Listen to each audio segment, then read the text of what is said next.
Hi, welcome to Home Farm. Today we're going to show you our Whisky oak barrel water butt. So we've wanted a water butt at the front of the property for quite some time now. We're in an 1850s old Victorian farmhouse, and the stone wall that you see behind me, that's the side of our garage, and then right next to that is the front of our property. In front of me where I'm sitting now, you've got the driveway. So it's a sweeping driveway that comes up, and the first thing you see is this side wall, and then you see the whole front of the property. So there's only certain places that we can actually place a water butt because of the drain pipes. And all of those positions are really highly visible from the approach to the house. So it's really important to us that when you did come up to the house, if there was a water butt, it was going to kind of either blend in or be appropriate to the space. We kind of have looked at them over the years, and we really didn't want a big green plastic one that was going to be really kind of highly visible and contrasting to the rest of the keeping and style of the house. We wanted something that was going to be quite neutral, that was going to kind of blend in. And so when Celtic Timber contacted us and offered us a water butt in a whiskey barrel, we were really intrigued. We looked at them and they looked really rustic. We like the fact that there's obviously a history there. It's just really nice and kind of neutral, natural kind of colours, apart from the lid, which has got a little bit of blue on it, but that's fine because we've got other hints of blue around our property. So when we looked at it, we were like, yeah, that could be really nice. It could be a really nice feature. We like the fact that it's also a bit of a talking point. So when people do come and they see it, you know, people will ask, oh, what's that? Where did you get it from? That kind of thing. And obviously with my Scottish roots, it was an absolute must that we had a whiskey barrel. My father would highly appreciate it. So that was really good. So Celtic Timber have a lot of options when it comes to barrels. They also do wine barrels. Oh, do they? Yeah, but the one that really appealed to us was the actual oak whiskey barrels.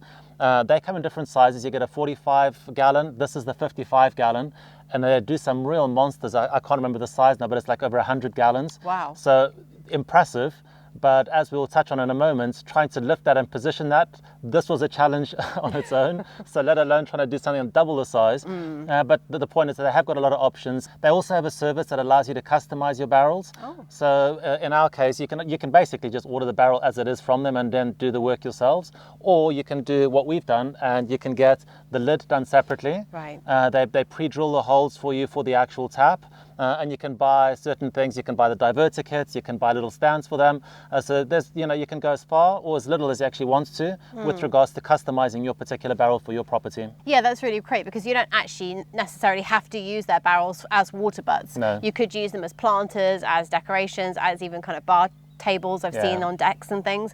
So you can just use them for different things, but they do have this water butt kind of service, if you like, and that's what we were really interested in. So we opted for the one with the actual lid that you can take off, and I think that's quite useful because you can actually see how much water's in there. If that lid was just on permanently, you actually wouldn't be able to see inside. It would actually be quite difficult to even do the diverter kit. Having that, if you are going to be using it as a water butt, that's something that we would definitely recommend. We also opted for the brass tap. You can get a wooden kind of traditional tap. I just thought that the brass was going to have a little bit more longevity to it. Yeah.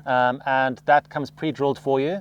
And the actual tap arrives loose inside the barrel, so all you got to do is just basically screw it in when you're ready to go. We also got the diverter kit. The diverter kit requires a little bit of DIY. And you actually have to drill a hollow hole basically through the back of the barrel to be able to get that through. Now, they can offer you that service to actually pre-drill the hole for you.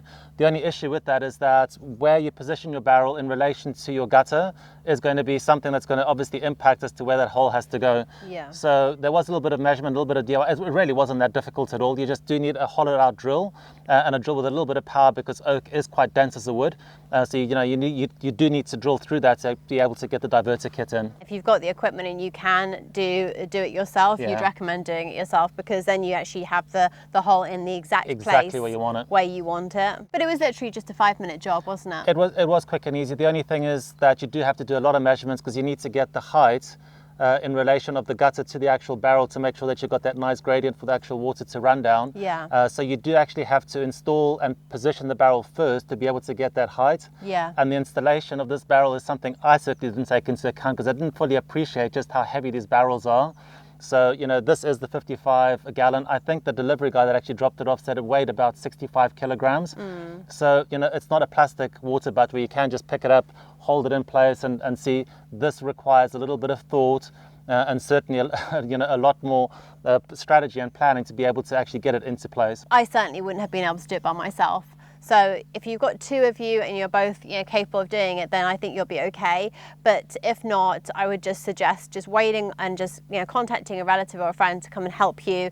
Hopefully somebody with a bit of muscle, and then just kind of doing it together. It does require a little bit of teamwork. So when we positioned our barrel, we needed to raise it by about 35 centimeters to be able to get a watering can underneath. Yeah, it's really important. I think the top tip from us would be just take some time to 5 minutes to go around and measure the height of the different things that you fill up typically. So for example, for us, we actually measured a couple of the buckets that we use that are different sizes, and we measured our biggest watering cans, and then we just basically took the tallest measurements from those, added about 3 or 4, 5 centimeters kind of on top of that to give us a nice gap, and that's kind of how we got the height of how we knew how much to raise the water up by. So Celtic Timber do sell stands for this particular water barrel. They're just basically 2 oak blocks that you can position underneath the barrel. Honestly, it is just 2 blocks of wood. There is nothing, no additional attachments to it. And the issue that we had with those was that they were just 15 centimeters off the ground, which means that basically then your tap is only about 15, 16, 17 centimeters off the ground. So trying to get, what we wanted underneath there, like our buckets and our watering cans, was just not enough of a height. So we actually kind of customized it and built our own using those, and then just supplementing it with additional blocks of wood. I wasn't 100% comfortable with just the 2 blocks of wood underneath the barrel. I think that if it's down the side of a property and it's an alleyway, and that there's just no traffic and there's no chance of anybody knocking into it, then maybe that would be suitable. I personally would just recommend just really thinking about your stand and whether you want to actually buy a separate stand or you want to try and customize your own stand like we did, which is very straightforward. It is very easy to do that. Or if you just have somebody like a handyman in the area that can actually kind of build you one. So I would just give that some thought. That's a good point. We also put ours on a gravel surface, which is a little bit bumpy. So if you have got a patio or something that's a bit firmer and level, it's probably going to be a bit better. So we actually did get a concrete block that we positioned first. We leveled that, then we built our own custom frame and stand for that, which we bracketed in. So it was very robust by the time we were finished with it. So then when we put the actual barrel on, we put it on with a lot of confidence because we knew that this thing wasn't going anywhere. So the other thing you need to remember is the higher you position your stand, the more you've got to raise it. Yeah. And we had to put it on twice because we needed to put it on the first time to measure the actual place for the diverter kit to go, and then we had to take it off, put the diverter kit in, put it back up. So it does require a little bit of strength. So as you said, if you can get somebody, especially if you're having to position it quite high, get as many hands as possible, because the more people you've got, the easier the job's going to be. It was also undeniable that this was a whiskey barrel when we opened it. Yes. My God. The smell of whiskey was intoxicating. We actually left it in the garage for a few days, because when you do actually get them, don't leave them in the sun because the wood can actually separate. So you need to leave it in a bit of a shady place. Okay. So our garage just smelled like a distillery. I love the smell of whiskey. It was amazing. But that is something that you just need to consider. And now, as we're obviously pouring water through the actual barrel, you can still smell it, but it is getting weaker and weaker as the weeks go past. So when I said that you can't leave it in the sun, you can't leave it in the sun when it's empty.